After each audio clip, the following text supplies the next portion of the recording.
যদি রক্ত দিতে হয় আমরা রক্ত দেব, জীবন দিতে হয় জীবন দেব, জেল খাটতে হয় জেল খাটবো, কিন্তু বাংলাদেশের জনগণ কোন দেশের গোলামি করবে না, করবে না, করবে না ইনশাআল্লাহ।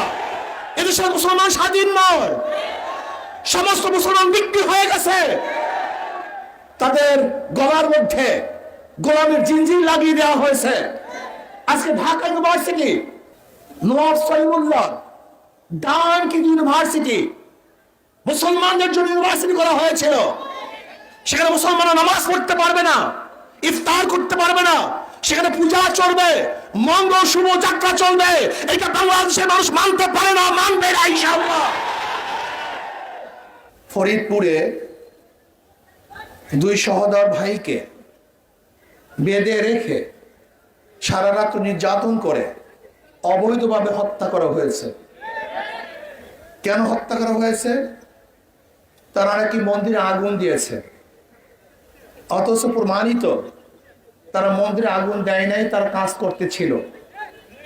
কিন্তু সরকার এক সপ্তাহ হয়ে যাওয়ার পরেও হত্যাকারীদেরকে গ্রেফতার করে নাই। এমনকি মিডিয়ায় আমরা যা দেখতেছি মনে হয় যেন এদেশের মিডিয়ার নাই, ভারত পরিচালিত মিডিয়া আমাদের বাংলাদেশে আছে। মন্দিরে যারা আগুন দিয়েছে আপনিও তদন্ত ভিত্তিক তাদেরকে বিচার করেন, আমরা এটা দাবি করছি।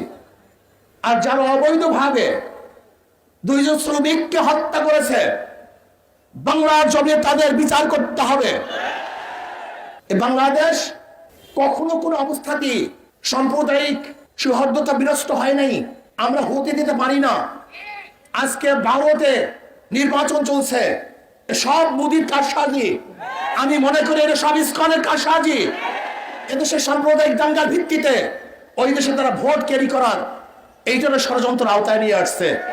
সব জায়গায় আপনি যান মিডিয়ায়, সেখানে বসা, আপনি যান প্রাইম মিনিস্টারের কার্যালয়, সেখানে বসা, আপনি যান সব জায়গায়, সেখানে সব তাহলে কেন এই দেশটাকে স্বাধীন করেছিলাম?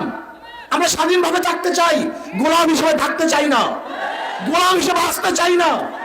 বাঁচবো তো বাঘের মতো একদিন বাঁচবো, শিয়ালের মতো হাজার বছর বাঁচতে চাই না। যদি সরকার আগামী